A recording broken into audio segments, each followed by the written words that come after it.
Bakit ganito yung suot ko? Maaari niyo po bang respeto ang tahanan ito at ang mga tao? Respeto!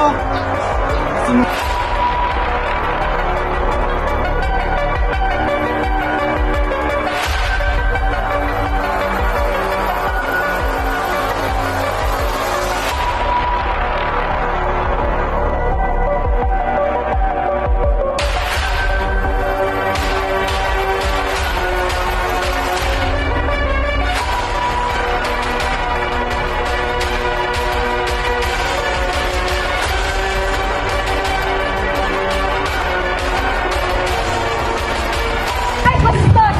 Wala ka bang nakikitang babae rito?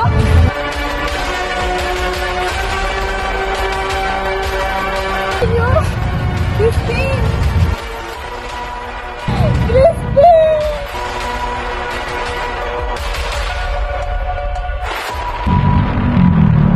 Nay!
Ano ba naman yan? Kayo na ko po ito binabasa pero walang pumapasok sa utak ko.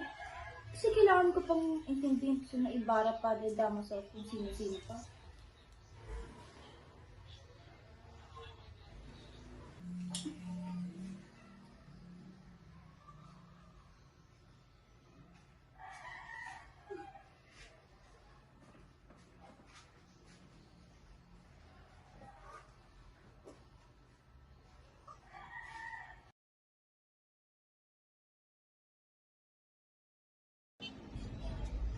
Ano to? Bakit ganito yung suot ko? Anong lugar to? Nasaan ba ako?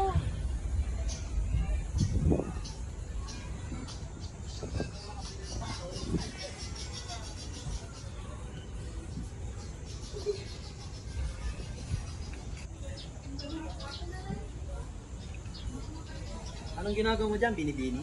Ako po isang katulong. Sakto, may magaganap na isang piging. Halina't pumasok at magkasikaso.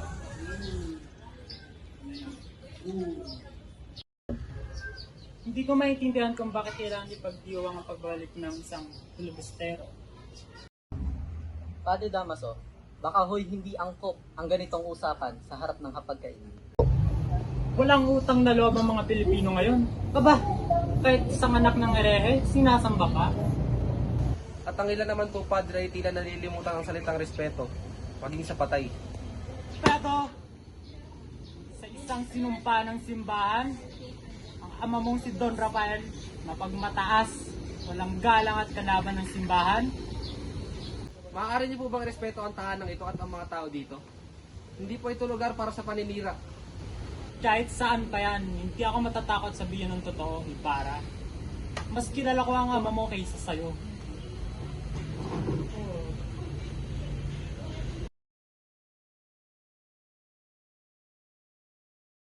Basta mo, dapat mong malaman, ang iyong ama ay tinatapon sa'yo. Ibigay ng insect at tinawag na heretic. Hindi ko lubos akalain. Paano ko ito mababawi? Paano ko siya mapaparangalan? Basta mo, ako'y nagagalisa sa gagawin mong hakbang. Maria Clara, kailangan ko kumilos. Hindi ako nakatitiyak na ligtas ang ating kinabukasan kung mananahimik ako. Sino siya? Ako si Nasi, nagkarte mula po sa Kung ganon, makinig ka. Sa'yo nakasalalay kung paano kami maaalala.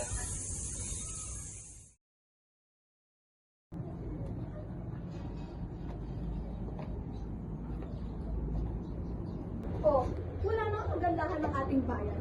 Pero tignan mo naman ang mga Kastilang dumaan. Sila lang ang magbibigay sa atin ng karangalan. Oo nga, aking asawa. Sila lang makapagbigay sa atin ng magandang buhay.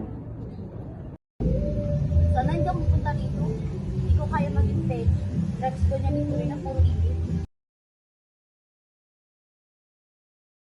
Tinutulungan ko lamang ang bayan.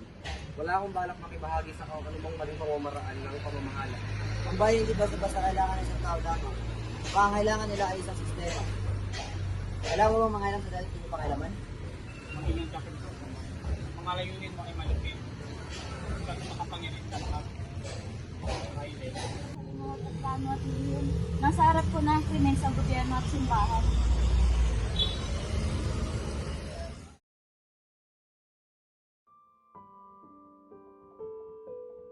Basilio!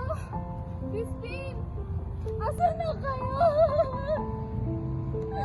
Crispin!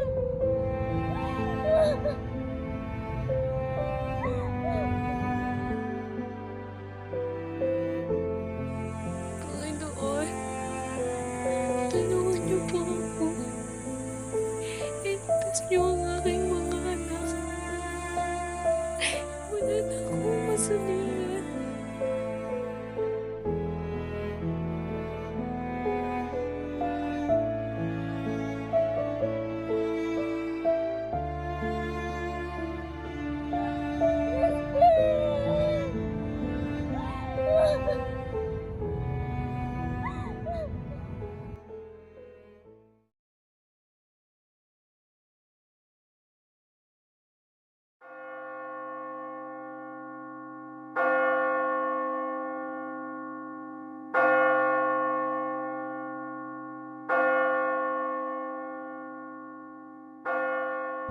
Crispin, bilisan mo. Bago pa dumating si Padre.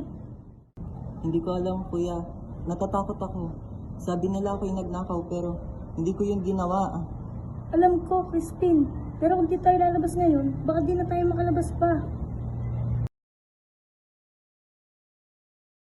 Tayo na, ngayon na. Bilisan mo, Crispin. Kuya, tayin mo ako.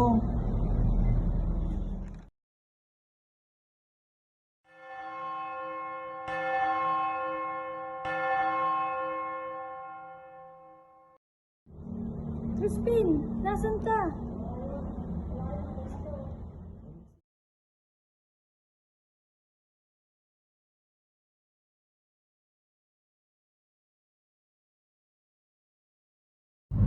Nay! Ma! Wala na si Crispin! Nay! Nay! Nay! Inay!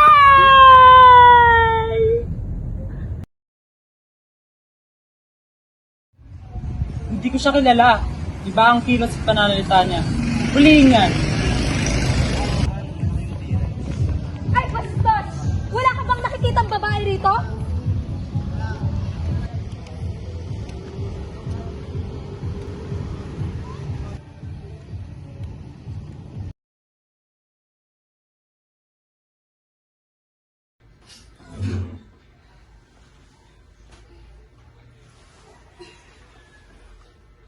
Grabe.